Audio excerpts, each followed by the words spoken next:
दोस्तों, आज की चोरी दुनिया की सबसे मिस्टीरियस चोरी में से एक है। एक औरत, ऑक्सफोर्ड ग्रेजुएट और बिलियनियर लाइफस्टाइल, और जिसका सबसे मशहूर डायलॉग था बिटकॉइन का किलर आ चुका है। पर एक दिन ऐसा क्या होता है कि वो गायब हो जाती है और FBI उसे टॉप 10 वांटेड लिस्ट में डाल देते हैं और इस पे $5 मिलियन का रिवार्ड रख देते हैं। आज इस बात को 7 साल हो चुके हैं।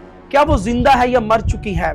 क्योंकि ये कहानी है रोजा इग्नातोवा, ऐसी औरत जिसने $4 बिलियन का स्कैम किया और हवा में गायब हो गई। आज हम इस डॉक्यूमेंट्री में इसी पूरे सच को जानने की कोशिश करेंगे। पर स्टोरी से पहले मेरा एक सवाल है, इतनी स्मार्ट और एजुकेटेड औरत ने दुनिया का सबसे बड़ा स्कैम क्रिएट कैसे किया? इसका जवाब मैं वीडियो के एंड में जरूर दूंगा, इसलिए वीडियो को पूरा देखिएगा और चैनल पे नए हैं तो चैनल को सब्सक्राइब जरूर कर दें। A trial in Germany is shining a light on a multi-million-pound London property bought by a notorious cryptocurrency scammer. Now, the flamboyant founder of fake cryptocurrency OneCoin, Ruya Ignatova, is the world's most wanted woman. Dubbed the missing crypto queen, she's on the FBI's top 10 most wanted list. 1980 में रोजा Bulgaria में पैदा हुई थी। Family का background जो था वो रोमानिया से था और ये इतनी वेल्थी फैमिली नहीं थी। पर कुछ ही देर बाद 1990 में उसकी फैमिली जो थी वो जर्मन शिफ्ट हो गई। वहाँ रोजा ने स्टडी स्टार्ट की और टॉप स्टूडेंट बनी। वहाँ की टीचर्स कहती थी दिस स्टूडेंट इज डिफरेंट। 18 साल की एज में उसको स्कॉलरशिप मिल चुकी थी। उसने इंटरनेशनल लॉ में PhD की, फिर ऑक्सफोर्ड यूनिवर्सिटी से और यूरोपियन लॉ को भी सीखा और फिर इसके लास्ट में एक कंपनी जिसका नाम था मैकेंजी, उसमें उसने जॉब स्टार्ट की। मेरा दूसरा सवाल है आप सबसे, एक ऑक्सफोर्ड लेवल जीनियस ने पोंजी स्कैम आखिर कैसे क्रिएट किया? क्या वो शुरू से क्रिमिनल थी या उसकी जिंदगी में कुछ ऐसा हो रहा था जो उसे इस तरफ लेकर आ रहा था? चले इस बात का जवाब मैं आपको भी देता हूँ।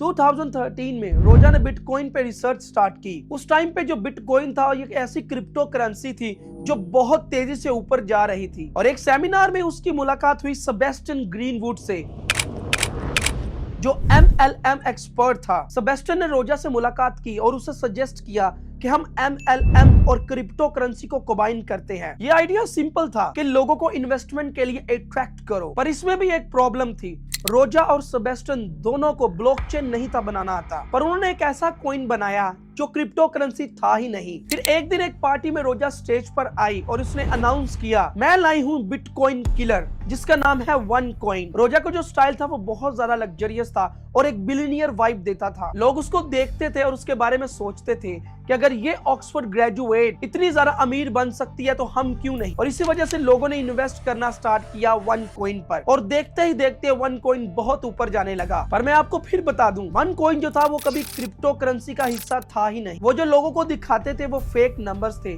और फेक प्रॉफिट था। फिर OneCoin देखते ही देखते मिडिल ईस्ट, एशिया, यूरोप जैसी कंट्रीज में वायरल होता गया। पूरी दुनिया के लोगों ने उस पर इन्वेस्ट करना शुरू कर दिया। एस्टिमेट के मुताबिक OneCoin ने तकरीबन $4 बिलियन कलेक्ट किए और कुछ तो रिपोर्ट्स कहती हैं कि ये नंबर $15 बिलियन तक गया। अब रोजा बिलियनियर बन चुकी थी। उसने लग्जरी विलास, प्राइवेट जेट और बहुत ज्यादा यार्ड खरीद लिए। हर इवेंट में लोग उसको बुलाते थे। लोगों के लिए वो एक हीरो बन चुकी थी। पर यहाँ पे एक और सवाल था, अगर OneCoin फेक था तो वहाँ की गवर्नमेंट ने इस पे एक्शन क्यों नहीं लिया? आखिर रोजा किसके प्रोटेक्शन में ये सब काम कर रही? इसका जवाब सुनकर शायद आप शॉक हो जाएंगे। और फिर उन्हीं में से कुछ लोगों ने जो एक्सपर्ट थे वार्न करना शुरू किया कि OneCoin एक पोंजी स्कैम है। Germany, India, Italy, UK investigator alert हो गए, पर लोगों का जो एतमाद था वो रोजा पर से नहीं उठ रहा था। और फिर आते हैं 2017 के अक्टूबर की तरफ। यहाँ पे सब कुछ बदल जाता है। रोजा लिस्बन के एक मेगा इवेंट में स्पीच देने वाली, हजारों की तादाद में लोग उसका वेट कर रहे थे। लेकिन दोस्तों,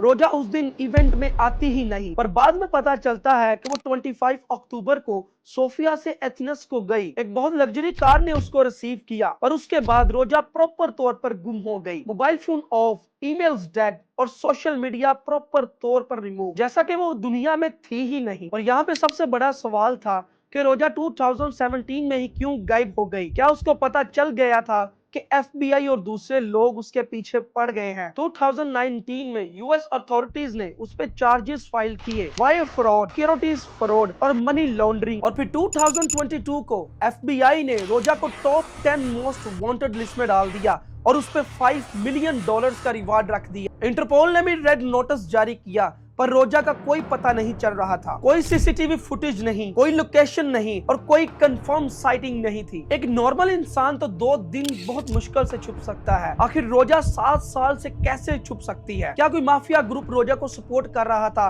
और उसी के पास इस टाइम रोजा छुपी हुई है? क्योंकि डॉक्यूमेंट्रीज और इन्वेस्टिगेशन के मुताबिक रोजा का बुल्गारिया की माफिया के साथ बहुत बड़ा कनेक्शन था। एक थ्योरी कहती है कि रोजा ने शायद फेस की सर्जरी करा रही है, इसलिए वो मिल नहीं रही। दूसरी थ्योरी कहती है कि शायद वो मिडिल ईस्ट के लग्जरी विलास में रहती है और अपने आप को उसने छुपाया हुआ है। और तीसरा सबसे डार्क थ्योरी है कि शायद बुल्गारिया की माफिया ने उसको मार दिया और उसके जो सारे पैसे थे वो उन्होंने ले लिए। लेकिन दोस्तों, कोई सॉलिड प्रूफ आज तक नहीं मिल रहा कि आखिर में रोजा $4 बिलियन लेके कहां गुम हो गई। और इसके बाद लोगों ने उसको एक टाइटल दिया क्रिप्टो क्वीन का। तो मेरा सवाल है आपसे, क्या क्रिप्टो क्वीन वाकई में जिंदा है या मर चुकी है? क्योंकि इस सवाल का आंसर जो है वो इतना आसान नहीं है, क्योंकि अगर रोजा जिंदा है तो वो दुनिया की सबसे सेफ वुमेन होगी, मल्टीपल पासपोर्ट्स, मल्टीपल सर्जरीज। और अगर रोजा मर चुकी है तो शायद $4 बिलियन का ये केस जो है कभी सॉल्व नहीं हो सकता। लेकिन दोस्तों, OneCoin ने दुनिया को एक ऐसा सबक दिया कि फाइनेंशियल एजुकेशन के बिना